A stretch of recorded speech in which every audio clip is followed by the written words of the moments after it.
Well,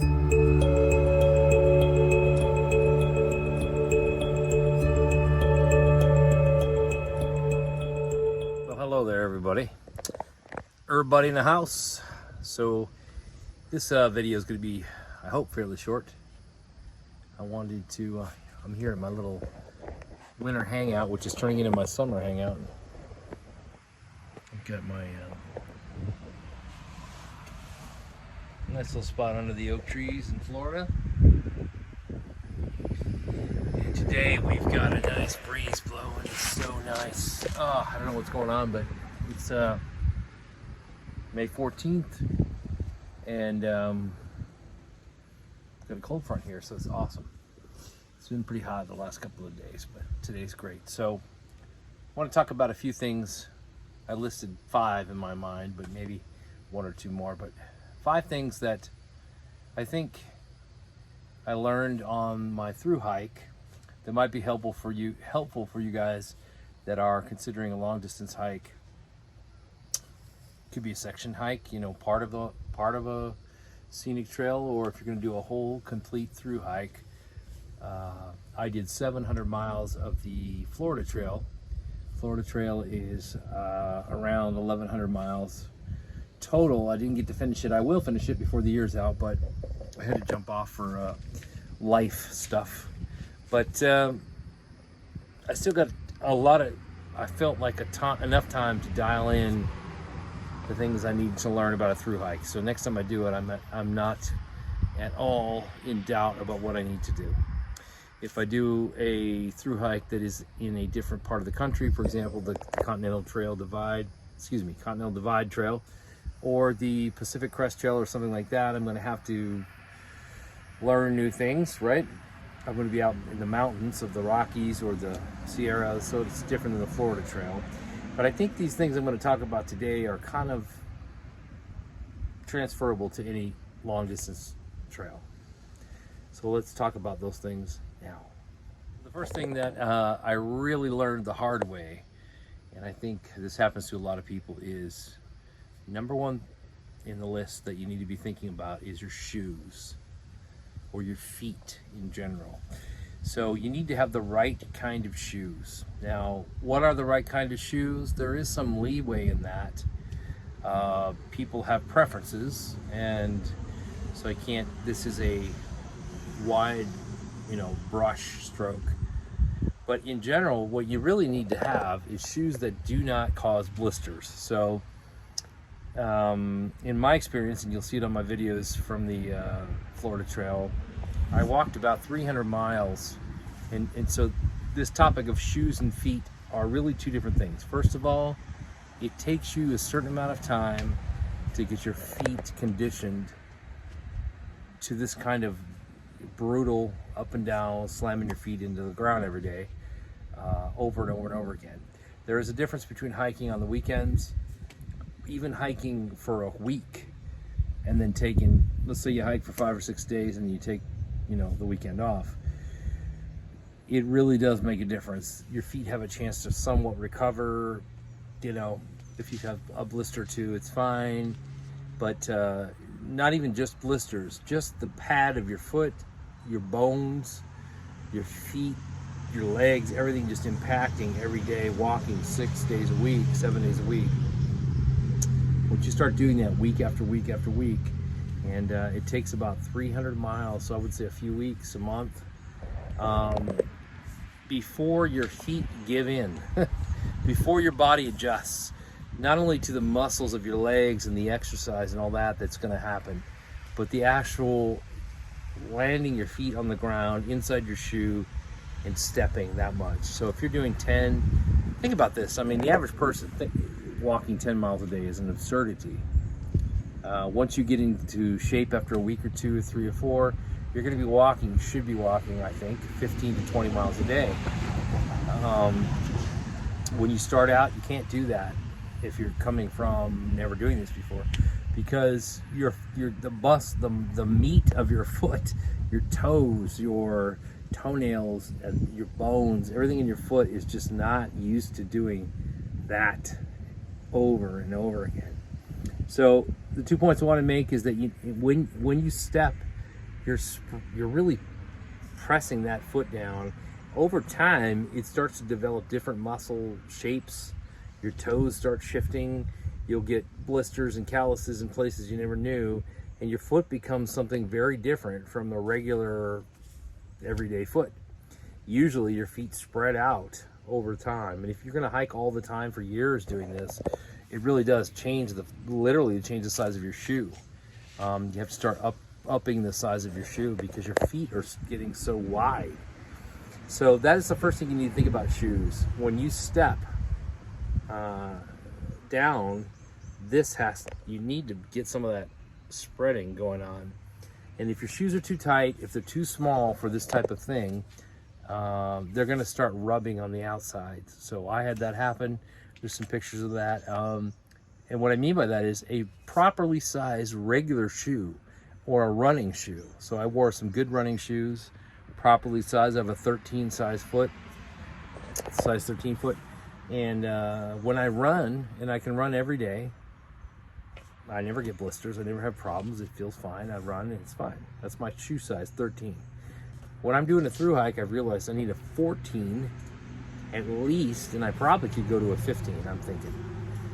Because over the day, second day, third day, fifth day, 15th day, 20th day, 30, 50, 60th day, your feet are doing this, and they need to have room on the outside of those two outside toes especially. And so through hiking, shoe setup, shoe process is very different than running. It's very different than regular day use. It's even different than day hiking or section hiking for a week or two. Once you pass that month mark where you're really starting to you're building something very different with your body, everything changes. So correct shoe size, probably going to need to go up a size from it, at least from normal. That was my experience. I used Ultra Olympus. My size of normal shoe size is 13. I went to a 14. That worked out great. And even in that 14, I almost felt like somewhat restricted. And that's a wide toe box on a size bigger than normal.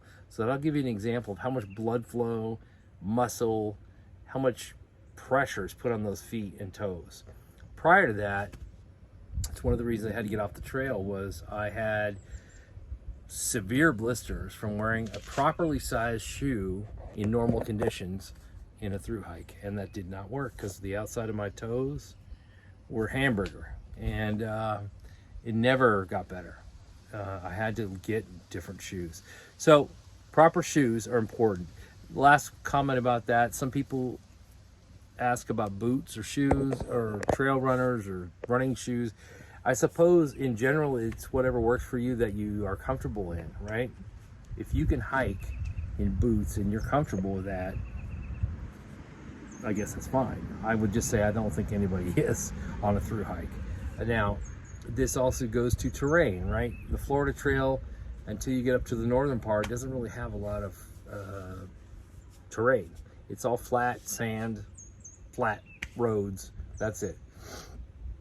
If you're hiking in Alabama or the Carolinas or in West Virginia or California or whatever, you've got a different set of things there. I'm not going to comment on that because I haven't got a lot of experience in that.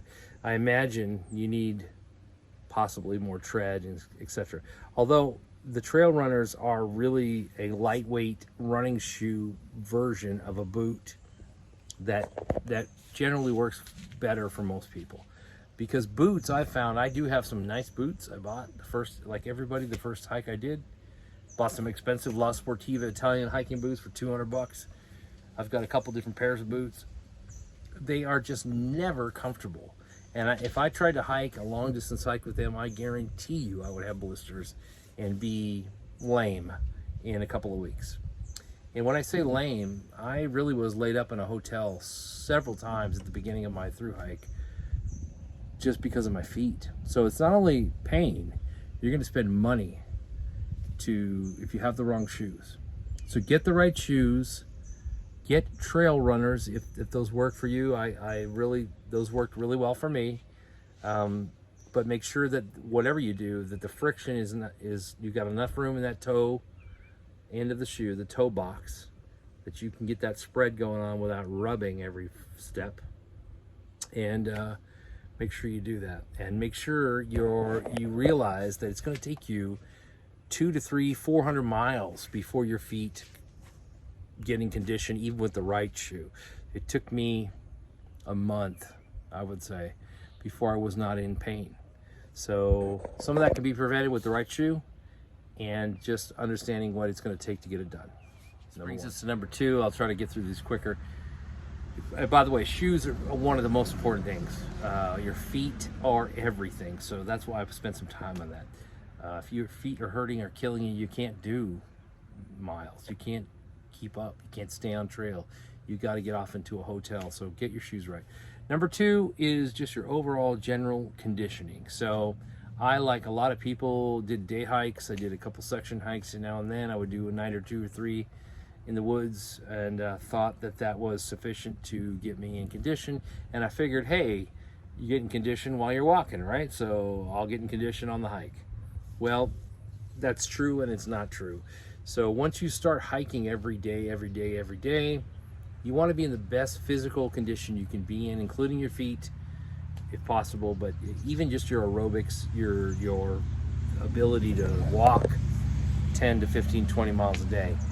Do as much work as you can do on that before you take the time to do a through hike, because yes, it's true, you're going to get in some condition while walking, but it is miserable to be out of shape and have to walk and try to build that up. Eventually, if you can keep your mind in the game, you'll get there. But what happens to a lot of people, and it's every day a challenge, is you want to quit. You're just out of shape for this. It's a very hard thing to do, a through hike. So it's just the daily beating your body up, even if you're doing 10 miles a day, is a pretty big deal for anybody's body. So it's different if you do 5 days of 10 miles than 30 to 40 days. You're starting to, you're losing weight quickly. You're shifting into a different person. So I suggest, and I am going to do this time, rather than get in shape during the hike, which forces you to get in shape in a most unpleasant fashion, take 2-3 months prior to that and get in shape.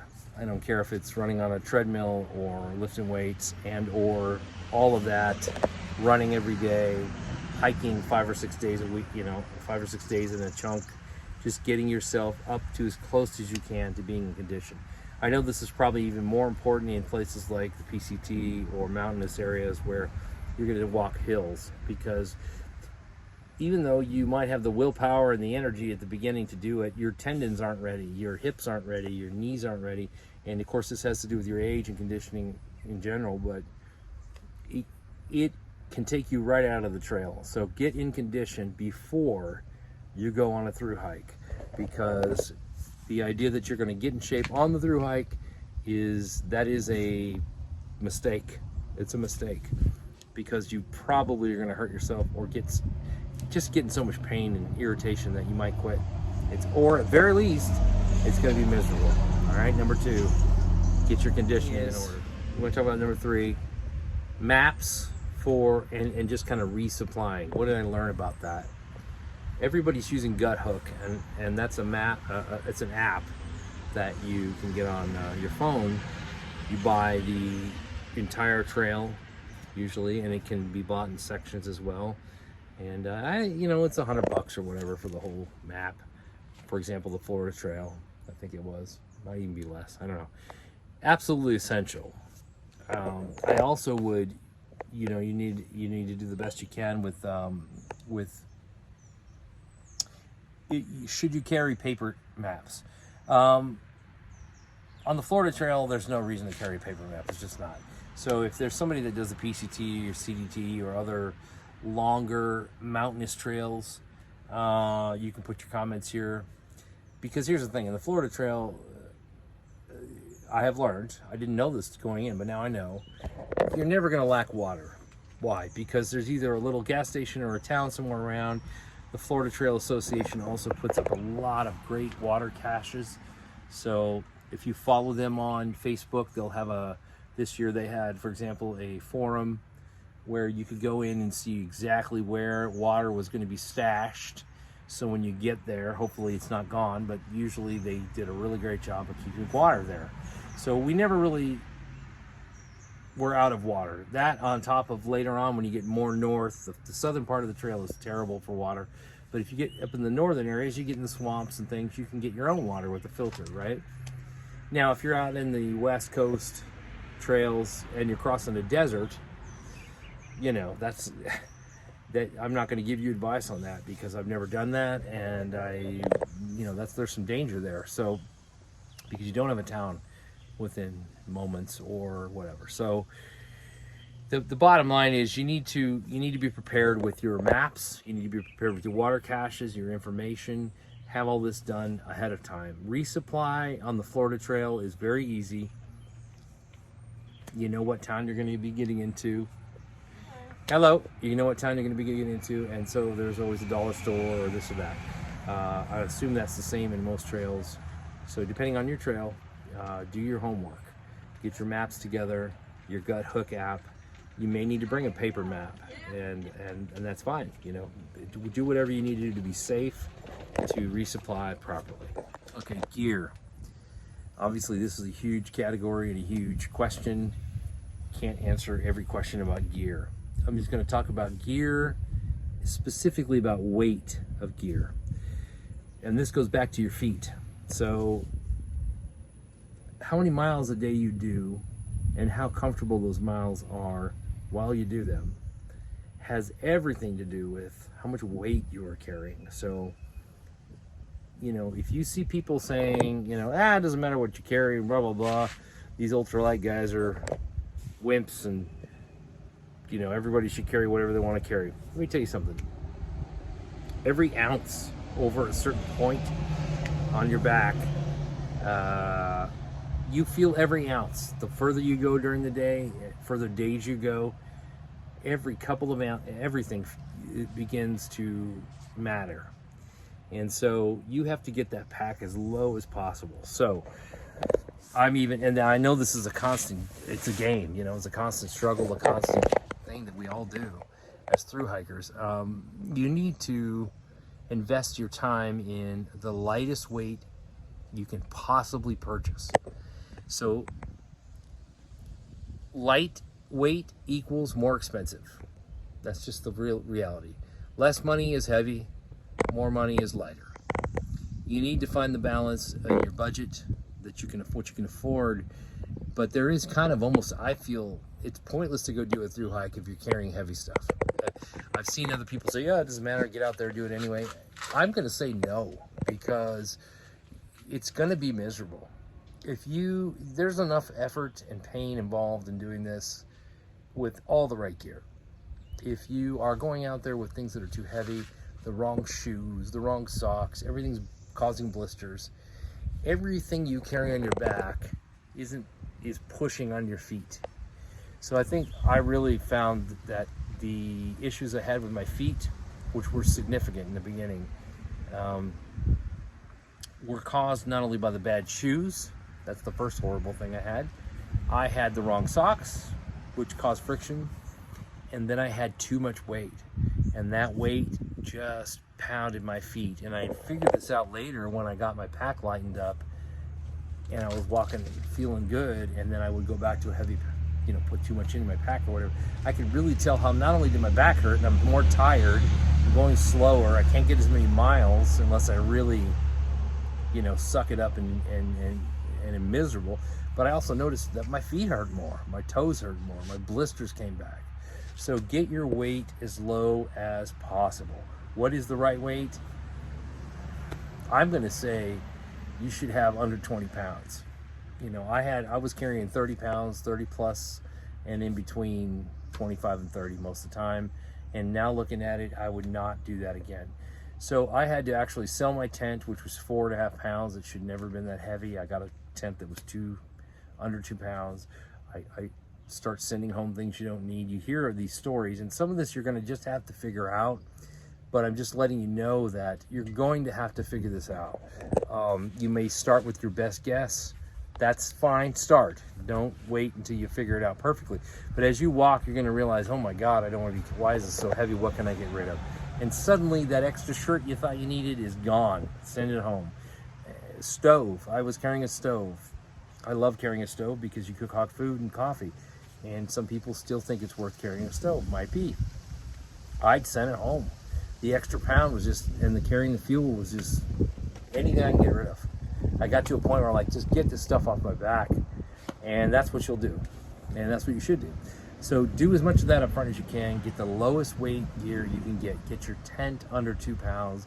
Get your pack light. Get your, all your gear light. Don't carry anything extra.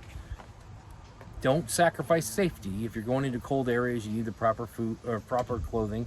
But I will tell you this too, the last thing on the weight topic. The biggest issue is water. Water's your heaviest thing, and food. And a lot of my problem was I carried more food than I ate before the next time I needed to fill up my food. So I always had too much food, extra food, 4 pounds of food, 8 pounds of food, add that to every liter of water is 2 pounds. So if you're carrying 2 liters of water, which you're gonna need every day, at least 2 liters of water, if you can't get it out of a stream, you gotta carry it, right? So now you're carrying, what is that, 4 pounds? 4 pounds of water minimum. Then you got another 4 to 5 pounds of food. That's a couple of days, 3 days of food. Now that's 10 pounds on top of your pack. So your pack better be 10 pounds or less. You see what I'm saying? Because if you start getting into the 25 to 30 pounds, and if you go beyond 30, and I'm a 6'3" guy, so I'm assuming if you're a smaller person, it's even more drastic. But as a 6'3" guy, 230 pounds starting out, carrying 30 pounds was the maximum that I could carry without really being miserable all the time, okay? Miserable on my feet, miserable on my body, miserable, just couldn't get miles done, all that stuff. It starts pounding you. You are a pack mule, and you want to be carrying 0. But we can't carry 0 because we got to eat, we got to sleep, so you got to get that as low as possible, okay? All right, the last thing I'm going to talk about is budget. Again, this is a flexible thing. This is subjective, and it can be a lot. It can be less. But basically, what I learned with the budget is this: I spend about $1,000 a month on trail costs. So you've got to budget if you're going to be gone for 3 months. Everybody has some kind of bills, right? I got my bills down to as little as possible before I left, so that I wouldn't have too much burden. But I had my bills at home. On top of that, I had my trail costs. What are the trail costs? Food. It just seems like there wouldn't be any, right? You're just walking. Well, that's not true. There's food. You're going to have to resupply every 3 to 4 days at most, probably.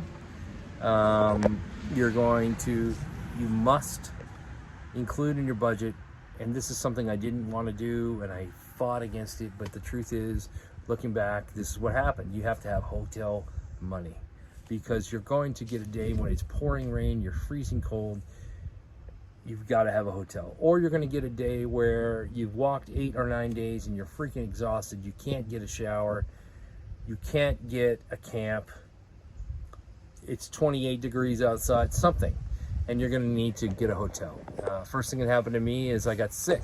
I got just a basic cold, but a raging cold, the fever. I'm laying in my tent 20 miles from anywhere going, oh my God, I hope I can walk out of here. And when I walk out of here, I can't just keep walking. I got to get to a hotel. So $1,000 a month is a good goal. You could probably shave that down for less, and it's probably going to be more than that. Sounds like a lot, but I think you should try to plan for $1,000 a month. Again, that's just my experience. Now, that's the Florida Trail. I don't know what it is in CDT. PCT may be different. I don't know what the costs are out there, but you've got to consider food and all the regular hiking stuff, plus hotels. And one last thing you need to consider in your budget is you may need to trade out and or replace equipment and clothing and gear. I had to do that a lot. So I had a tent I already had purchased. It wasn't working. So I had to spend $400 on a tent. Boom. Month one, $400. Shoes were shredding my feet. Boom, another $200 came out of nowhere. I had to get a second pair of shoes. And by the way, I needed 2 pairs of those in the full trip because it's 800 miles. They wear out after 500 miles. So now you got 2 pairs of shoes at $200 or $180, right? Then I needed better underwear. Because why? Because the ones I was carrying were cotton, they're too heavy. Or I was carrying shirts that were too heavy.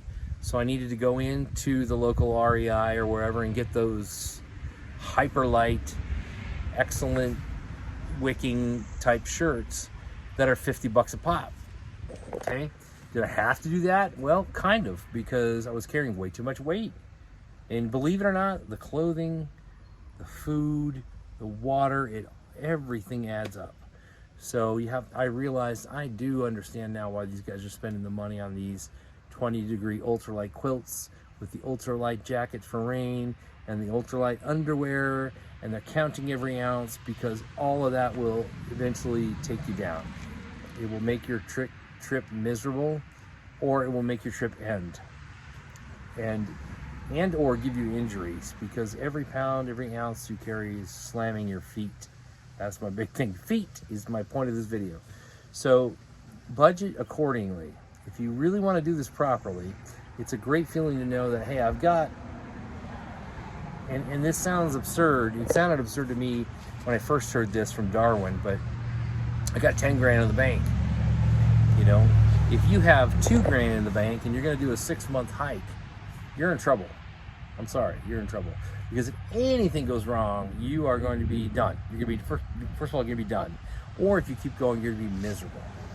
So, you know, I had to swap out, I had to get different tape for my toes that were bleeding and blistering because the stuff I'd purchased was garbage. So I had to get a recommendation, order a whole bunch of new this, and I had to order this and order that. So it cost me way more than I anticipated in those areas. Now I know what to order. Now I know what probably I'm going to need, but I'm going to assume I need $1,000 a month minimum for a through hike. You're on trail for 6 months. I need 6 grand in the bank for that. And if I'm able, I'm going to put another 4 in there just to buffer it, to be safe. Because you're going to go to a hotel, you're going to go spend 3 days rather than 1 when you didn't think you were going to. You're going to need maybe to go to the emergency room. You're going to need to get some extra food.